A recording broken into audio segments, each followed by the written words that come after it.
BMS के बाद कौन सी ब्रांच से एमडीएमएस करना आपके लिए बेहतर हो सकता है? कौन सी ब्रांच सबसे ज़्यादा डिमांडिंग है? कौन सी ब्रांच से एमडीएमएस करने से आपकी फ्यूचर बहुत ज़्यादा सिक्योर रहेगी? और सबसे बड़ी चीज़ कि कौन सी ब्रांच से एमडीएमएस करने से आपको बहुत अच्छा रिस्पेक्ट मिलता है, आपका लेवल बना रहता है, ठीक है, डॉक्टर्स के फील्ड में। तो दोस्तों आज हम लोग बात करेंगे इसी विषय में कि अगर आपने बीएमएस कर दिया है, कंप्लीट कर लिया है, या फिर आप इंटर्न हैं और आप सोच रहे हैं कि किस ब्रांच से आप एमडीएमएस करें, तो आज की इस वीडियो में हम इस टॉपिक पे बहुत डिटेल में चर्चा करेंगे ताकि आप एक अच्छी कैरियर का डिसीजन कर पाए अपने लिए।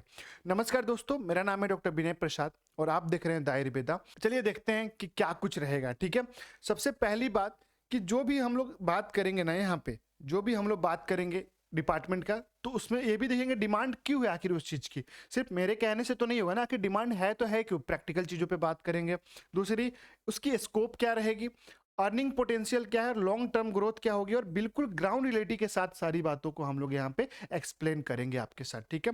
दूसरी चीज़ देखते हैं भैया, जो सबसे ज़्यादा डिमांड वाली ब्रांच है दैट इज काया चिकित्सा, ठीक है। सबसे पहला दैट इज काया चिकित्सा यानी कि इंटरनल मेडिसिन। अब ये क्यों डिमांडिंग में है ये भी देखेंगे, ठीक है।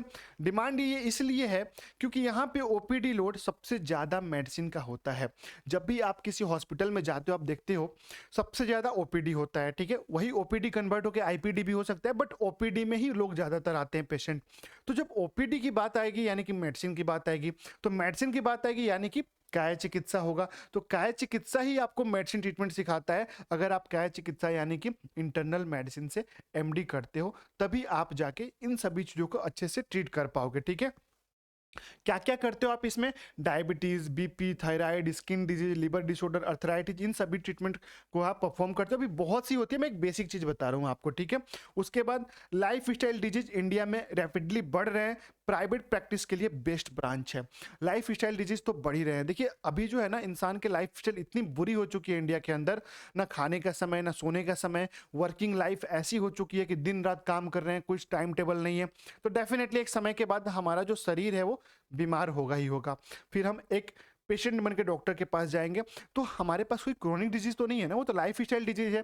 तो लाइफ स्टाइल डिजीज के लिए हम कहाँ जाते हैं, सिंपल एमडी के पास जाते हैं। और 90% पीपल जो है ना, लाइफ स्टाइल डिजीज से ही बीमार हो रहे हैं, ठीक है। लाइफ स्टाइल की वजह से ही अपने बीमार हो रहे हैं।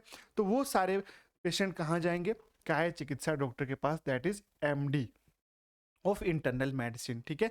चलिए अब देख लेते हैं स्कोप क्या है इसमें।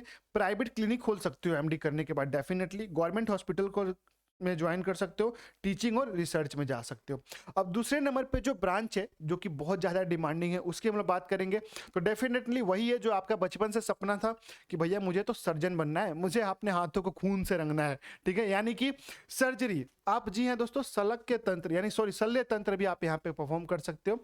इससे आप एमएस करते हो, ठीक है। क्या करते हो, एमएस, जो मैंने अभी बताया था काया चिकित्सा आपको, यानी कि इंटरनल मेडिसिन, वो आप एमडी करते हो मेडिसिन के लिए, ठीक है। यहाँ पे आप एमएस करोगे, ठीक। ये आयुर्वेदा का सर्जरी ब्रांच है, शल्य तंत्र, ठीक है। आप इसमें क्या क्या परफॉर्म करते हो, आप इसमें छार सूत्रा that is piles, fistula, minor surgery और सर्जिकल मैनेजमेंट करते हो। देखो यहाँ पे मैं आपको ये नहीं बताने वाला हूँ कि आपके पास टोटल कितनी सर्जरी परफॉर्म करने के राइट्स है, क्योंकि मैंने उसके लिए एक सेपरेट वीडियो अपने चैनल पे बना रखा है, जहाँ पे मैंने बताया कि बीएमएस डॉक्टर टोटल कितनी सर्जरी परफॉर्म कर सकता है, चाहे वो ईएनटी का हो, चाहे नॉर्मल सालाक का हो, सभी चीज़ों के बारे में बता रखा है। तो जाके चेक करो, चैनल को सब्सक्राइब करके रखना दोस्तों, अगर आपने अभी तक सब्सक्राइब नहीं किया है तो, ठीक है। अब इसकी डिमांड क्यों है सर्जरी की, आयुर्वेदा में सर्जरी की डिमांड क्यों है भाई, आइए देखते हैं।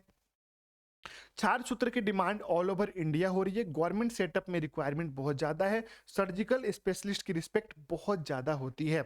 हम लोगों ने देखा है अपने सोसाइटी में, अपने समाज में, जो डॉक्टर ऑपरेशन करते हैं, जो डॉक्टर सर्जन होते हैं, उनकी respect as compare to other doctors बहुत ज़्यादा होती है।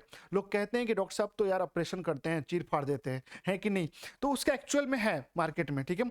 रियलिटी की बात करूँ तो इस ब्रांच में हार्डवर्क ज़्यादा है, प्रैक्टिकल एक्सपोजर स्ट्रांग होना चाहिए, तभी आप मार्केट में टिक पाओगे, अपना नाम बना पाओगे। अगर आपके सर्जरी पसंद है और कॉन्फिडेंट हो, तभी शल्य तंत्र आपके लिए एक बहुत पावरफुल ब्रांच हो सकता है और आप उसमें एक अच्छा भविष्य बना सकते हो आप, ठीक है। उसके बाद हम लोग बात करेंगे थर्ड ब्रांच का, तो वो है आपका शालक्य तंत्र, ठीक है। क्या है, शालक्य तंत्र, दैट इज ईएनटी, क्या बोलते हैं इसको, ईएनटी। इसमें क्या करते हो आप, eye, ENT, dental, head and neck disorders को आप सही करते हो।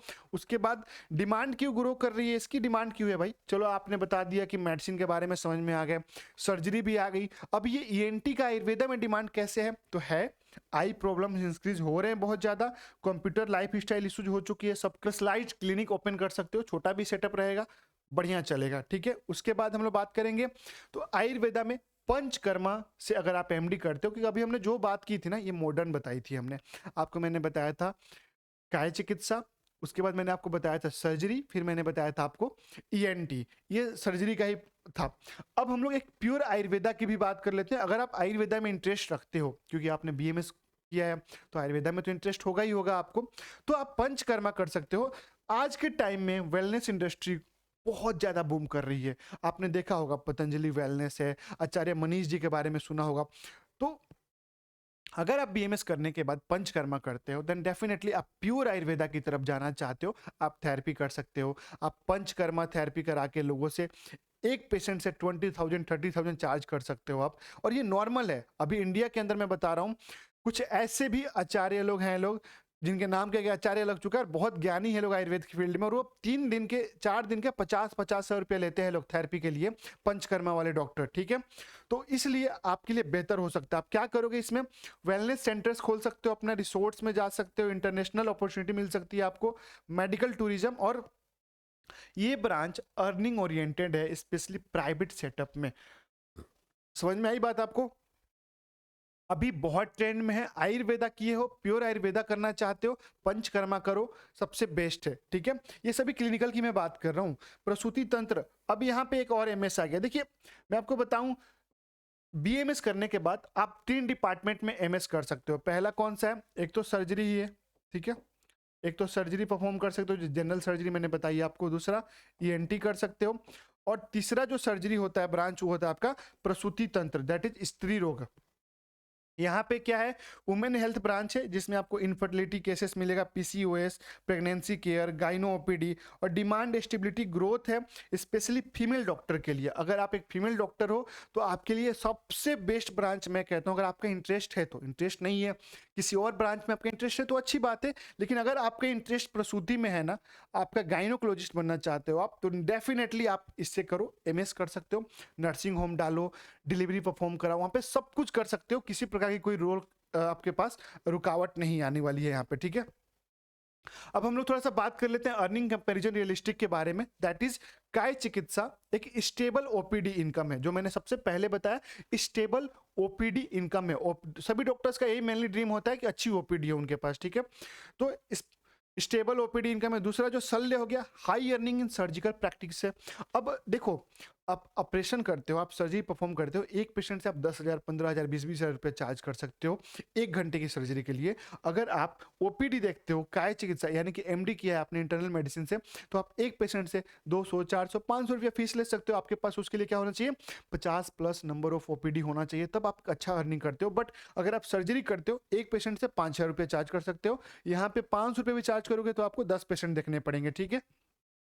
Panchakarma, high earning in private wellness sector, ठीक है। प्राइवेट वेलनेस सेक्टर अपना डालते हो तो बहुत अच्छी अर्निंग है, मैंने आपको बताया ना, 3-3 दिन के लोग 50-50 रुपया भी लेते हैं एक पेशेंट से।